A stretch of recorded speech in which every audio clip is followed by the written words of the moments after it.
So I don't have an editor or the patience really to do that, or the time. I think it's like 9:30 right now, and I've worked all day, been up since 5, so I don't have the time or patience to edit videos, but I want to make videos.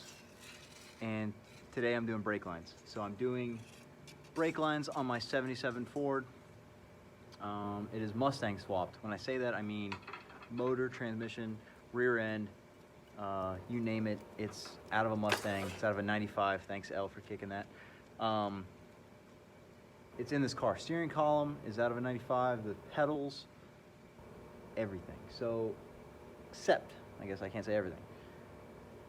The front end is out of a 2003, I think the 2011 Police Interceptor or Crown Vic, or Grand Marquis, Ford LTD. I don't know if they even made them that late, but that style car, that boat of a car.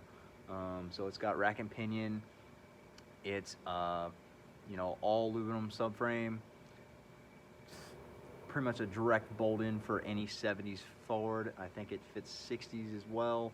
It fits a lot of vehicles, and seriously drilled 4 holes and you bolt the damn system in. Some bracketry got to be built for the back, but it's a pretty direct bolting kit. Actually took 2 steer shafts to make one, but it telescopes and everything like it should. The back is air ride. I've done like different videos on it before. It's got just some junk wheels on it, but it's a 4-linked rear system. It's an Amazon 4-link kit, modified obviously. I tried using the top links from the Mustang to tie into the bars that came with the kit. It all worked. It's got a fuel cell. Thank you, eBay. It's all a bunch of cheap parts, but it works. Motor runs really good. It's got a cam in it, pretty big comp cam in it. It sounds good. It's not really a powerhouse by any means, but it'll sound good, and it performs. It should run pretty good. It's bored 30 over. Motor's been gone through. I've port matched all the intake and all the heads and stuff. All been ported. Not crazy like getting into them, but just port matched and cleaned up, smoothed out. I do have a bad injector. That was great to find out the other day. I was just using a heat gun, checking header temperatures, and found one cylinder that's dead. I hope it's an injector, because a set of injectors is not very expensive, and I'd like to go to a bigger set anyways. I definitely think it would help with the cam and stuff with a bigger injector in it. Eventually I would like to turbo the truck, but one step at a time. There's still a long way to go. If you couldn't tell, there's no fucking bed. I do have all the brake lines done for the front. I will show videos of all that later on. I'm just trying to get this started out. I want to start a better initial video. I have like little clips here and there of working on the truck. It's not very informative. You don't learn very much. But right now I have to build a brake line from the hydraulic handbrake to the back axle right now. I have the brake line done from the master to the portioning valve that's mounted right next to the handbrake, and from the handbrake I need to build the back. So that's what we're doing right now. Everything's made out of 3/16 brake line. It's really simple. Doing double flares for everything. So, like I said, Amazon is the best thing ever. You get this real flex line. This is 15 feet. I just had to get to finish the rest of this job here.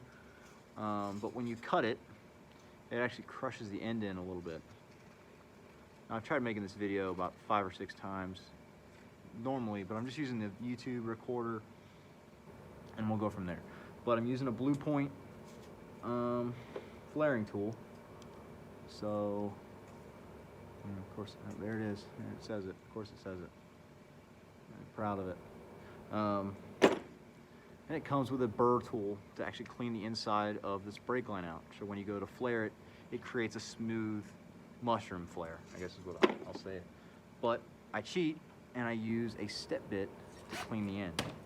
So I'm gonna use a step bit, clean the end, kind of open it up a little bit. You don't have to get crazy with it. Just enough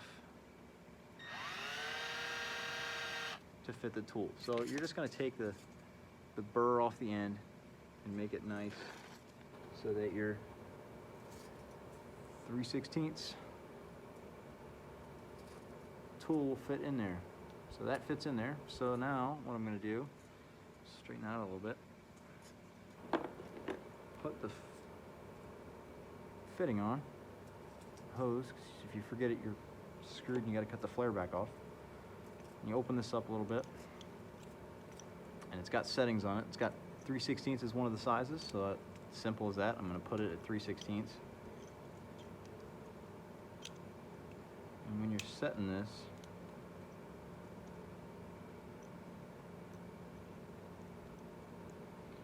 when you're setting this tool up, you get it all kind of snug, not tight, just snug. Difficult to show, but so you see how much is sticking out there? Not a whole lot. So how you measure how much sticks out is you take the die that you use to make the double flare and the very bottom edge of it. So you see that first little lip there? You're gonna take that and line it up next to the hose. Where you can see it, it's difficult. But you want that thickness to be sticking out of the tool, out of the clamp. So once that is sticking out, I did it. Keep these loose, but not too loose. Once that much is sticking out, then you go and tighten it down. And you want it pretty tight. You actually take the bar that comes in the tool. Let me bring this down here a little bit so you can see. I don't mind the holes in my pants, but so. Okay, so once you get it tight, there's a bar that comes in the tool, and you actually put it in these wing nuts and crank them down a little bit more, makes them real tight. So you don't want the tubing to slide through this clamp. If it does, it gouges the tips up, or gouges the tubing up real bad, and the flare doesn't come out very good. So back this all the way out. This is actually your pressing tool. Wish I knew the names of it. That would help me out. Yoke assembly? Whatever. Okay, so now you're gonna take this piece first, and you're gonna stick it. It's got a little dowel on it here. And you're gonna put that inside the tubing. So once that's inside the tubing, then you take this and you mount it over top. And you suck it down in, so it is pushing down on the top of the tube. And so when you do steel line, you want to lube the tube up because this creates a lot of pressure and it can actually like kick it or kink it.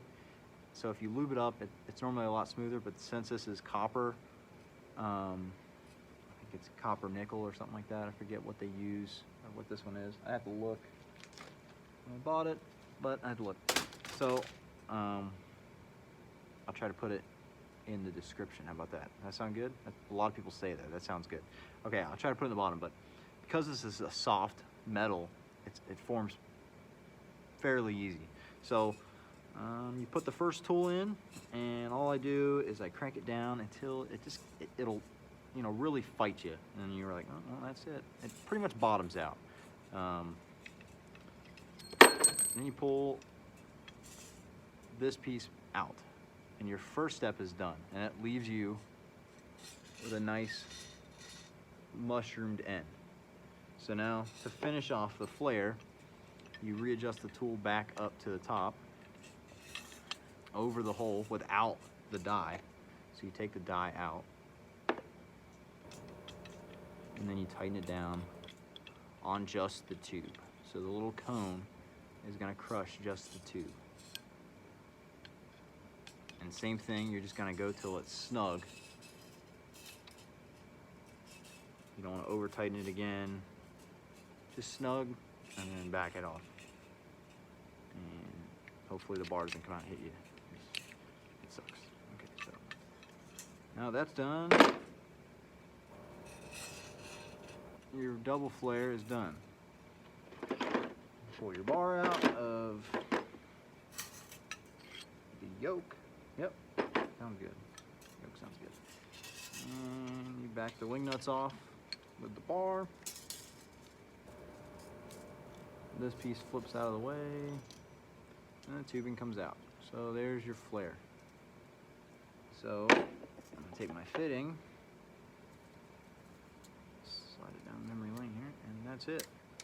And so that's what you end up with. And so that there will screw directly into the hydraulic handbrake. So now from that point, I'm gonna run the line. I guess I'm just gonna keep going on here. I made a time lapse earlier of pulling out the line, but I think I'm just gonna keep using this, and hopefully it's not too long. I hate running on and on with videos, but it seems to be the only way to do it because I don't have time to edit it. It just sucks. I wish I didn't have to do it myself. But hey, you gotta start somewhere, right? So, raise this up. Super high-tech lighting, by the way, I just want you to know that. And try to fish this in through the floor, up into the